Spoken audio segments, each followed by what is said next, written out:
BBC Tamil News. TBCயின் தலைப்பு செய்திகள். போர் பயிற்சியில் ஈடுபட இந்தியா சென்ற இலங்கை கடற்படை குழு. நாளைய தினம் இந்தியாவிற்கான 3 நாள் உத்தியோகபூர்வ விஜயத்தை மேற்கொண்டு ஜனாதிபதி அனுரகுமார திசாநாயக்க புதுடில்லி பயணமாகிறார். ஜனாதிபதியாக பதவியேற்ற பிறகு அவர் மேற்கொள்ளும் முதலாவது விஜயம் இது. ஐக்கிய நாடுகள் சபையின் உதவி செயலாளருடன் பிரதமர் சந்திப்பு. பதவிகள் சேவை செய்வதற்காக வழங்கப்படுகின்றன என்கிறார் ஆளுநர் வேதநாயகன். அவை TBCயின் தலைப்பு செய்திகள்.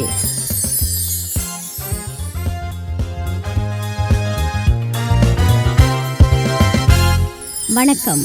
TBCயின் மாலை தமிழ் செய்திகள். இனி விரிவான செய்திகள். நாளை தினம் இந்தியாவிற்கான 3 நாள் உத்தியோகபூர்வ விஜயத்தை மேற்கொண்டு ஜனாதிபதி அனுரகுமார திசாநாயக்க புதுடில்லி பயணமாகிறார்.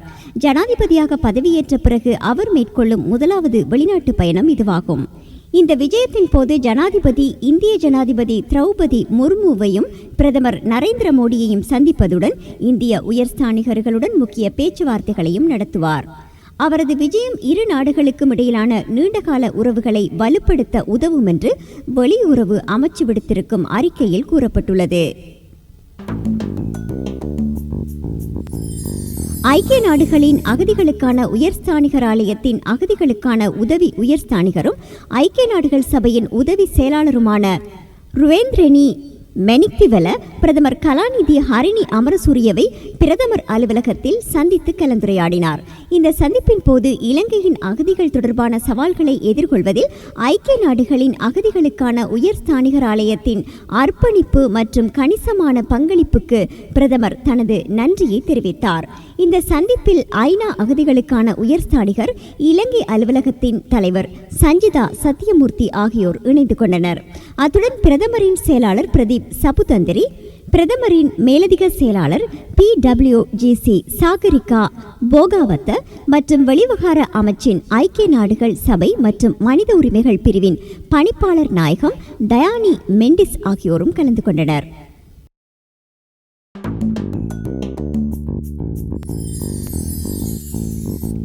பதவிகள் சேவை செய்வதற்கு வழங்கப்படுகின்றன. அவற்றை பயன்படுத்தி மக்களுக்கு சரியான சேவைகளை வழங்க வேண்டும். இல்லாவிடில் அந்த பதவியில் இருப்பதில் அர்த்தமில்லை என வடமாகாண ஆளுநர் வேதநாயகன் தெரிவித்துள்ளார். இளவாலை மெய்கண்டான் மகாவித்தியாலயத்தின் நிறுவனர் நாளும் பரிசளிப்பு நிகழ்வும் பாடசாலையின் ஏலூர் மண்டபத்தில் இன்று சனிக்கிழமை நடைபெற்றது. பாடசாலையின் அதிபர் கணேசானந்தன் தலைமையில் இந்த நிகழ்வு நடைபெற்றது. இந்த நிகழ்வின் பிரதம விருந்தினராக பங்கேற்ற வடக்கு மாகாண ஆளுநர் சாதனை படைத்த மாணவர்களுக்கும் ஆசிரியர்களுக்கும் பரிசில்களை வழங்கினார். இந்த நிகழ்வில் மேலும் உரையாற்றிய வடமாகாண ஆளுநர், நாங்கள் கல்வி கற்ற காலத்திற்கும் தற்போதைய காலத்திற்கும் மிகப்பெரிய வித்தியாசம் இருக்கின்றது. அன்று எங்களின் பாடசாலை அதிபர்தான் மேலதிக நேர வகுப்புகளை எடுத்தார். அவர்களைப் போன்ற ஆசிரியர்கள் தான் இன்றும் எங்களுக்கு முன்னுதாரணமான கதாநாயகர்களாக இருக்கிறார்கள். அன்றைய காலத்தில் நாம் தனியார் கல்வி நிலையங்களுக்கு கூட செல்வதில்லை. அதற்கான தேவைப்பாடு எமக்கு ஏற்படவில்லை. கல்வியால் தான் மாற்றங்களை ஏற்படுத்த முடியும்.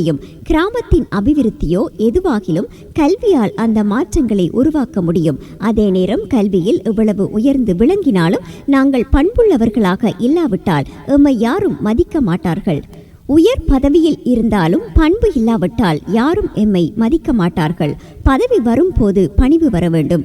இன்றைய மாணவ சமுதாயத்திற்கு பணிவு, இரக்கம், அன்பு என்பவற்றை ஆசிரியர்கள் கூடுதலாக போதித்து அவர்களை ஒழுக்கமுள்ளவர்களாக மாற்ற வேண்டும். ஆசிரியர்கள் அன்றைய காலத்திற்கு எமக்கு அடித்தால் நாம் வீட்டில் சென்று சொல்வதற்கு பயப்படுவோம். ஏனென்றால் வீட்டிலும் மீண்டும் அடிவிழும். ஆனால் இன்று அது தலைகீழாகிவிட்டது. ஆசிரியர்கள் மாணவர்களை தண்டிப்பது என்பது அவர்களை எதிரியாக கருதி அல்ல, அவர்களின் வளர்ச்சிக்காகவே தண்டிக்கின்றனர். இன்று தவறு செய்பவர்களை தட்டி கேட்பதற்கே எல்லோரும் தயங்குகிறார்கள்.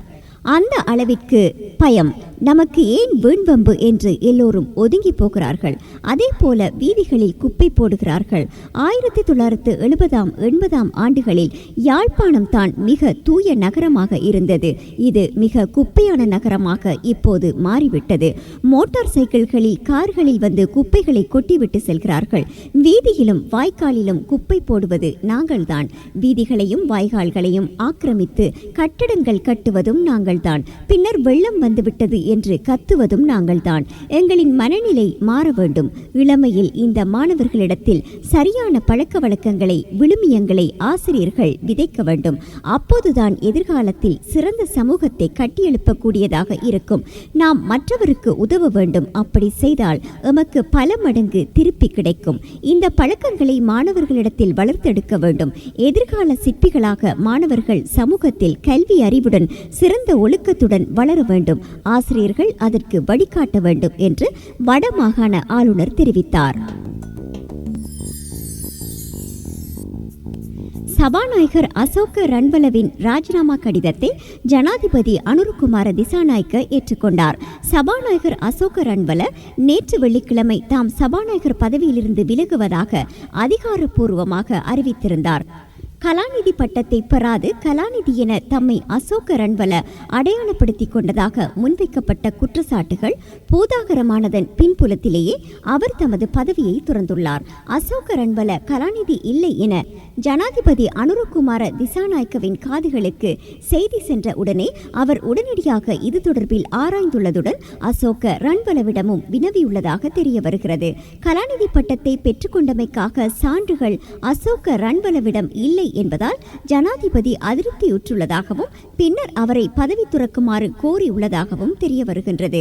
இந்த பின்புலத்தில் தான் அரச ஊடக பிரதானிகளுடன் நடத்திய சந்திப்பில் அரசாங்கத்தில் தவறு செய்பவர்கள் எந்த பதவியை வகித்தாலும் அவர் எவ்வளவு உயரத்தில் இருந்தாலும் தராதரம் பாராது நடவடிக்கைகள் எடுக்கப்படும் என ஜனாதிபதி கூறியிருந்தார். ஜனாதிபதியின் எச்சரிக்கை வெளியாகிய சில மணித்தியாலங்களிலே தமது பதவி துறப்பு அறிவிப்பை அசோக ரன்பல வெளியிட்டிருந்தார் என்பதும் குறிப்பிடத்தக்கது.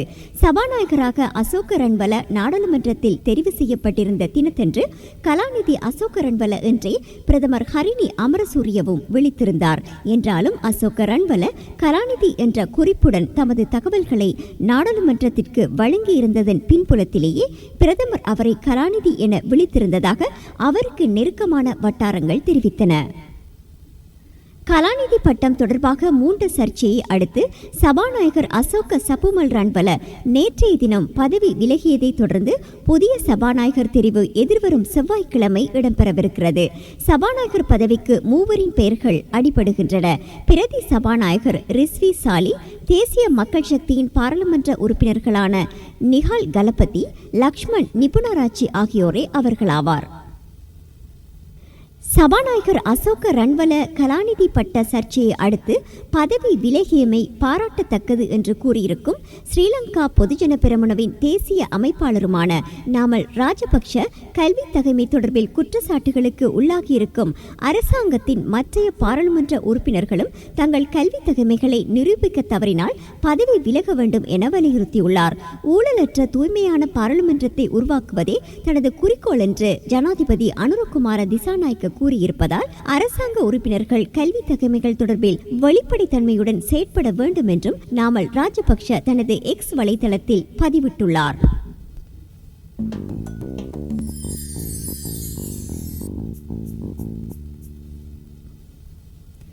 இந்திய காங்கிரஸ் கட்சியின் மூத்த தமிழ்நாடு தலைவர்களில் ஒருவரான EVKS இளங்கோவன் தனது 75வது வயதில் உடல் நல குறைவு காரணமாக இன்று காலமாகினார்.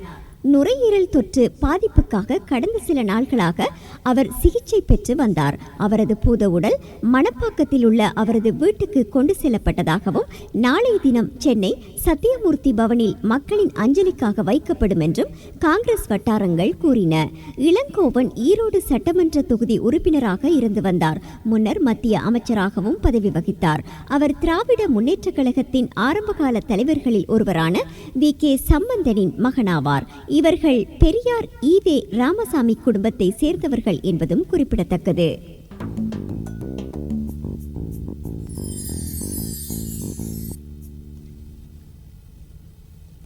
இலங்கை சிறைகளில் அடைக்கப்பட்டிருக்கும் தமிழக மீனவர்கள் விடுதலை செய்யப்படுவதை இந்திய மத்திய அரசாங்கம் உறுதிப்படுத்த வேண்டும் என்று தமிழகத்தை சேர்ந்த பாராளுமன்ற உறுப்பினர்கள் விடுதலை சிறுத்தை கட்சி தலைவர் தொல் திருமாவளவன், காங்கிரஸை சேர்ந்த R. சுதா ஆகியோர் வலியுறுத்துகிறார்கள். இது தொடர்பாக இவர்கள் வெளியுறவு அமைச்சர் ஜெய்சங்கருக்கு கடிதம் எழுதியிருக்கிறார்கள். தொல் திருமாவளவன் தனது கடிதத்தில் நீடித்து வரும் மீனவர் பிரச்சினைக்கு விரைவாக தீர்வு காண வேண்டும். குஜராத் அல்லது ஒடிசா மாநிலங்களில் மீனவர்கள் பாகிஸ்தான் கடற்படையினரால் பிடிக்கப்படும் போது இந்திய அரசு துரிதமாக அவர்களின் விடுதலைக்கு நடவடிக்கை எடுத்துள்ளது. அத்தகைய அணுகுமுறை தமிழக மீனவர்கள் விவகாரத்திலும் கடைபிடிக்கப்பட வேண்டும் என்று கோரியிருக்கிறார்.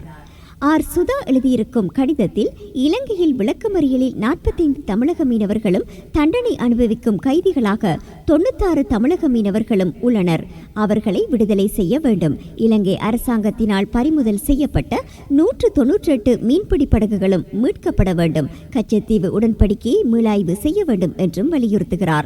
ஜனாதிபதி அனுரகுமார திசாநாயக்க இந்தியாவிற்கு விஜயம் செய்யவிருக்கும் நிலையில் இவர்கள் மத்திய அரசாங்கத்திடம் இந்த கோரிக்கையை விடுத்துள்ளார்கள் என்பது குறிப்பிடத்தக்கது.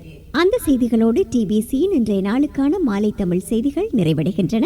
எமது அடுத்த செய்திகளை நாளை காலை எதிர்பாருங்கள். வணக்கம்.